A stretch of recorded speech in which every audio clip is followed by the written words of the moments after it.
Akkam jirtan ilmaan Oromoo nagaa fayyaadha. Har'a wanni isin himuu barbaadu livii yoo seentanii viidiyoo waraabdan viidiyoon sun erga livii irra baatanii ni badda jettan garuu hin badu bilbila keessan keessatti kuufama. Eessa kuufamaa waliin ilaallaa sarara irraa gadee tuqaa sadii kana tuqnaa ka sa'aatii jalaan jiru isa tuqnee yoo jenne jecha maaltu nu dhufa barreeffama kanneen keessaa app language jalaan ka jiru live replay ka jedhu kana tuqnaa live replay. Isa yoo tuqne viidiyoon asiin dura waraabaa turre hundi as keessa kuufamee jira jechaadha. As keessa jira. Daawuloodii kana tuqnaan gadi bu'aa. Yuutub irratti fe'uu dandeenya. Diileetii kana tuqnee haquu dandeenya. Kunni hundi viidiyoo asiin dura waraabne jechuudha. As keessa kuufama. Viidiyoon baay'eedha kun. Asiin dura waraabaa ture jechuudha. Mee viidiyoo gadi buuse tokko isinitti agarsiisa. Viidiyoo asiin dura waraabee jechuudha.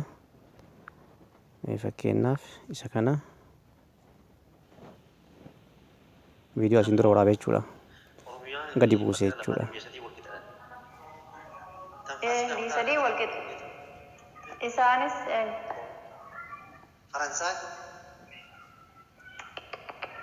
Faransaan caalti maanta.